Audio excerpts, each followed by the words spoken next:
Hey everyone, it's Robin, RsIslandCrafts, and welcome to my studio. I have a great last minute gift idea for you. Today I'm going to show you how to make a soap saver, or some people call them soap pouches. I'm going to show you how to do it by machine, but you can also do this by hand. So if you're headed out to a family get-together and while packing up the gifts into the car, you realize that you need an extra little gift or you forgot someone, you can pick up a few things along the way and hand sew this project. As you can see, I made a couple little test versions just to see how different things would look and how it would fit for my bar of soap. So all we need is a bar of soap. I'm going to use a washcloth, a pair of scissors to cut it, a ribbon to hang it, or I'm going to show you a way to use the edge of the washcloth as a hanger. So here is the edge of a washcloth, and then the ribbon version. My ribbon is 3/8 of an inch because I found it in my scrapper ribbon container, but you just need something that's going to be wide enough to be able to hang up and hold your bar of soap in your little washcloth pouch. This is a great idea for younger children that are learning how to take a bath and shower and wash themselves, or for someone who might be a little bit older and has some arthritis and has a hard time holding on to the bar of soap or the bath poof or something like that. Great for if your kids are in the Scouts or go away for camping. This way you know they have the washcloth and the bar of soap, and hopefully they'll actually use it to get clean. By using the hanger, it's going to allow it to drip dry so that it doesn't become a smelly mess. This is also great to put the little slivers of leftover soap that you don't want to throw away but you don't know what to do with. You can put them into this pouch and still get some use out of them. Those bath poofs have become very popular over the years by using the liquid body soap. But sometimes you just don't want to use all that plastic, and you don't want to have something that's going to be holding bacteria. With our little washcloth pouch, we can go ahead and wash it in the wash machine just like we do our towels to keep it nice and fresh and clean, and we don't have to worry about bacteria, and it's reusable. So enough with all the jibber jabber, let's get started on making this. I have an old cutting board that I'm using that I use for cutting things that I don't really want to use on my good cutting board. The terry cloth tends to shred and fray and get stuck inside the self-healing cutting mat. But if you don't have a rotary cutter, you can just use your scissors and that will work fine too. Depending on the size of your washcloth, you can get 2 and sometimes 3 of the little soap savers out of one washcloth. You can also use a hand towel. And if you're just making this for yourself or around the house, you can go ahead and just use an old towel that you might have. I like to cut off the tag because if we're making 2 of them, there's no need to have a tag in one and not the other. I'm going to start by just cutting off this hem because when we sew it together and form our pouch, we're going to have one part without a hem and one with a hem, and it's just not really necessary. It adds extra bulk inside the seam when you're sewing it. Plus, if you want, you can save this piece and use it as your little hanger. Again, you can just cut it off with scissors and that works great too. Now for this one, when I used it for my hanger, I chose to do a zigzag stitch down the center of it. It is stitched a couple of times by machine from the manufacturer, but this just allows it to make sure that it's not going to fall apart when being used. But you can go ahead and skip that step if you'd like. I do go through and use the scissors and trim off all of this, or it just kind of pulls off. As you can see, that's why it leaves little bits of everything everywhere. So you're going to have a little fluff you need to clean up if you're making a bunch of these. I just have a basic dial bar of soap. You can get one of those handmade bars of soap, whether you make it yourself or you purchase it at a store. So if you have a larger bar of soap, you may need to use a little bit different dimensions. Now, most of the time when you're cutting these, you're going to want to cut them out about 4 inches wide by 11 inches tall. My washcloth is just a little bit shy of 11 inches, but it's going to work out fine. As you can see, I used 2 washcloths and I made 4 of them as my test subjects. So I'm going to cut this. I like to cut it at 4.5 inches just to give a little extra room on the bar. So if you have a narrower bar, you can always cut it down a little narrower, and if you have a wider bar, you can cut it a little wider. Again, you can use scissors. That works perfectly well too. So now I have it right here, I'll just go ahead and cut a second one. And I won't have to worry about trimming off the edge because I'll trim this right now.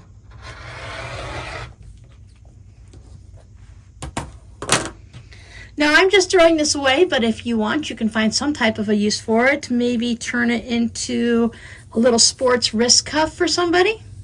Some washcloths have some fancy designs up at the top with different colors or some type of stitching or embroidery on it. So you want to have it so that you have right sides facing up. Now if you do look at a washcloth, you'll see that there is no hem here, and this is hemmed on the back side. So I'm going to consider this my wrong side, and I'm going to turn my washcloth right sides up so I don't see any of that hemming. So you can place your bar of soap in it to see if it's going to be wide enough. You want about 1.5 inches on each side. And then this is going to cover and have a little flap. So I have enough room. If this was more like this, because my washcloth was too small, it's going to make it a little bit more difficult, because you want to be able to have that flap that folds over and tucks in to hold your bar of soap and your soap scraps on the inside. Now you can see this one, I made it at 4.5, and it just gives it that little extra room to get the bar of soap in. This one I made by just cutting the washcloth in half, so this would definitely be for a larger bar of soap. So there is a lot of extra wiggle room on it, so it just depends on what you want. But I thought this one was just a little bit too sloppy.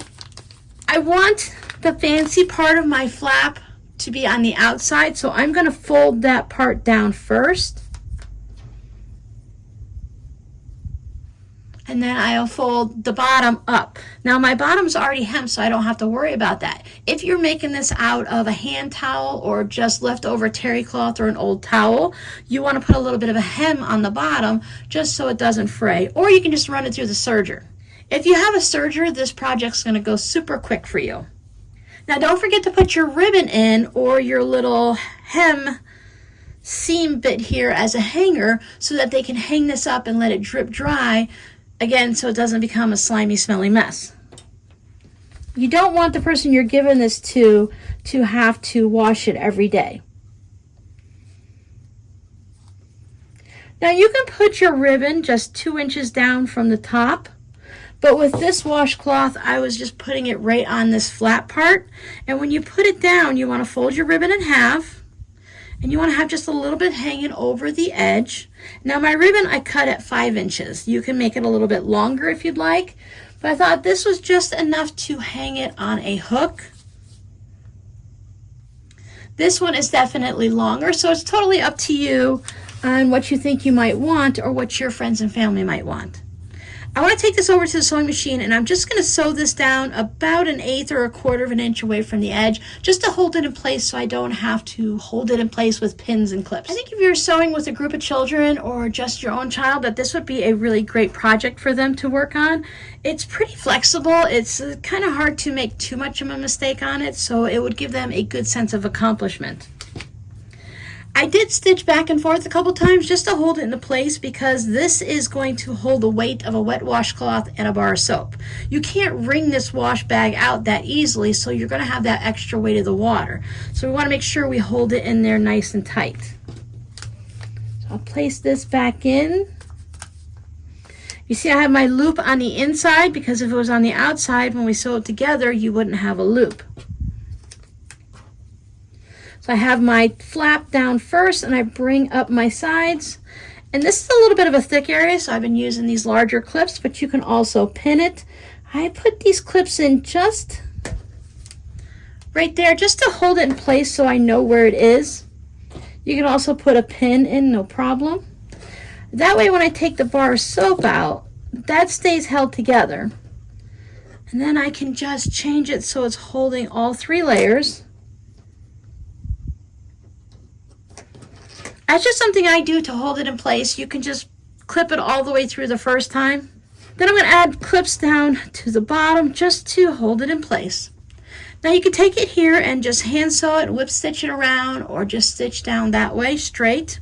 You can take it over to your serger and you'd be done. But I'm going to take it over to my sewing machine, and I'm going to use a 2.5 stitch length and about 3/8 of an inch in. I'm just going to back stitch at the beginning, stitch all the way down. You can stitch over this flap again if you'd like a couple times, because that again is a wear place where you're going to be pulling it in and out. Stitch down and then back stitch. And after I do that on both sides, I'm going to bring out the zigzag stitch. It's kind of hard to see because I did gray on gray, but there's a little zigzag stitch down both sides to keep the edges from fraying. Again, you can use a serger, you can use an overcast stitch, but I found just doing a zigzag down the side just keeps that extra bit from fraying. If you're not comfortable with a zigzag stitch, you can do a second straight line of stitching between the edge of your washcloth and where you did your original stitch, and that'll just give it that extra stopping point to keep it from fraying. Maybe drop your stitch length down to a 2.0 to make sure everything's stitched nicely. I like to start just about 1/2 inch or so onto the actual fabric. I find that easier because the terry cloth is kind of thick to be getting into the machine. You can start with a scrap piece of fabric first, and that might help you get everything going.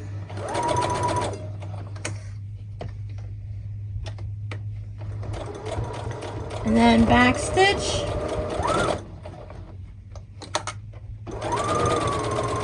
And this is my folded part, so I'll just back stitch on that. I'm using my straight stitch. I'm at a 2.5 stitch length. I'm using the straight stitch first. I'm at a 2.5 on my stitch length, about a 3/8 seam allowance.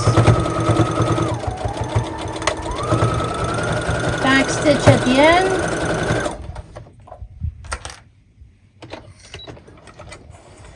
If you're making several of these for a gift, you can just keep pushing one through right after the other and go ahead and chain piece it.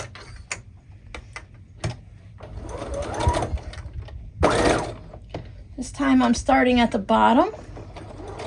Just take this finger and give it a gentle push just to help get it going. If you have a long thread, sometimes you can pull on the thread to help keep it going.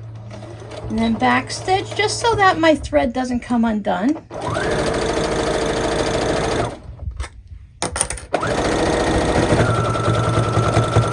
Back stitch on the opening, and if you want, you can back stitch again on your ribbon hanger. Back stitch off the end.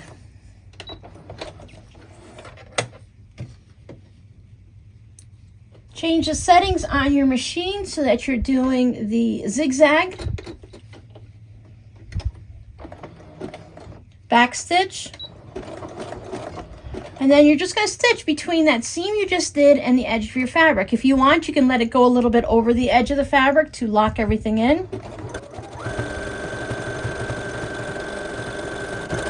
Back stitch at the end, and then do the other side.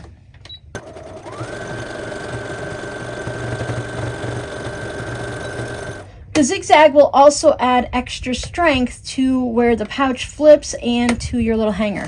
There it is, all finished. I used the red thread on the bottom just so you can see how there is a zigzag on there. And I did use red thread when I was stitching the straight line too, but it mostly disappears.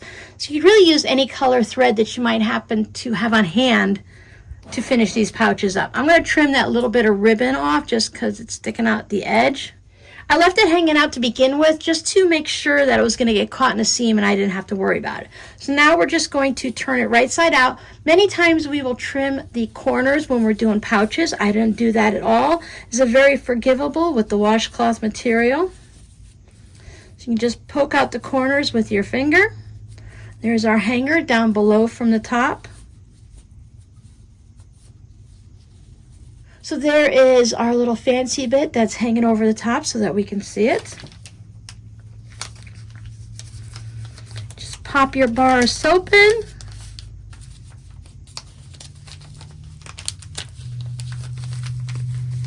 And you have a nice little handmade soap saver. You can use a really nice washcloth, match it to the person you're giving it to. And as I mentioned before, you can get that handmade soap if you want a little bit fancier. And you can also put a gift card. Just stick a gift card right here.